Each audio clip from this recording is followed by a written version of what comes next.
Just heading down to the fish feeding, see what that's all about. Ben's coming along behind. He'll be not able to get into the water, but that's alright. He's happy to sit on the beach and watch us. It should be nice. See what fish we see.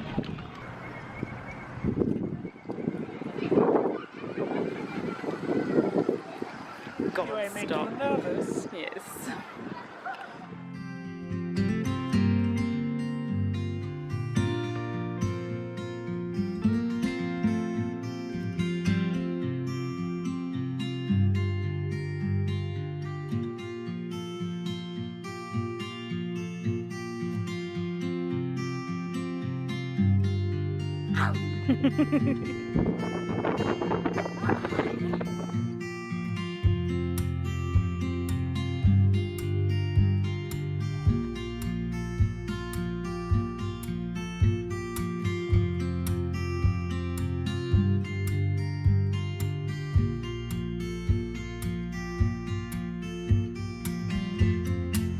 So here I am in Coral Bay. We're on day 2 being here, day 3 if you include the setup day, which at the end of it all you don't really include the setup day because you kind of get here at about, what did we get here, about 2 o'clock, and you spend the rest of the day setting up, so it doesn't really count. Anyway, yeah, this place is amazing. I've got to give props to my wife.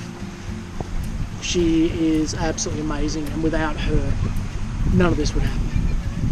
And that segues nicely into what I want to talk about today, which is, you know, how do you go about camping when you have a major impairment or disability like I do? You know, I'm a C5 quadriplegic, and there's not a lot I can do. And the first sort of tip that I'd give, even though it sounds bleeding obvious, you actually need to give it some deep thought when you go to look at doing some camping. When you're camping, it isn't your home. Often we have got all sorts of things that we use at home to help us live a full life. You know, there's all sorts of adaptations. When you're camping, none of that's there. So you need to be willing to learn and adapt and find new ways of doing the same old things. And that can be really hard because it's really draining. You're constantly trying to think of ways that you can do those things that you usually do at home. And now I say that you need to do that because whoever you're travelling with, if you leave it all to them to pick up the slack of stuff that you would normally do, they will burn out, they will hurt themselves, and you'll never go camping again with them. So that's my first big tip: you are not at home. Next thing is to go camping with people that you're comfortable with. We're here currently, and we're travelling with you know, my mother, my dad, my brother, my sister, my auntie, my uncle, my cousins, and a couple of extras thrown in who are like boyfriends and girlfriends of cousins. And camping with people that you're comfortable with is really important and really useful because you can delegate to them. So a lot of the jobs that I would normally do around the house, or a lot of the things that are just extra shit that Lauren you know, is just on her plate, like doing the dishes and stuff like that.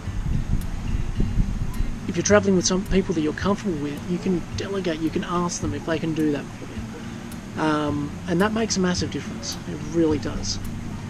And probably the last one is make sure you acknowledge the efforts. Acknowledge the efforts of others. You need to make sure that they know that they're awesome. You know, so whether that's insisting that, right, what we're doing right now as part of the setup doesn't need to be done today, okay? It can wait a couple of days. You know, and then you make sure that you'll head down the beach. I mean, Lauren pointed out to me this morning that would be in Coral Bay for 2 days, and she'd never actually seen the bay. And I was like, oh shit, okay, yeah, it has been a very busy 2 days. You know what? Sorting out the electrical stuff around the campsite, that's not a priority. Let's make sure we get down the beach, and that's where we are right now. I mean, this place is magnificent. So yeah, they're sort of my thoughts on, you know, how to look at camping with an impairment or disability. Ways that you can look at it. You're basically going to have to learn how to do things over again. You need to think outside the box.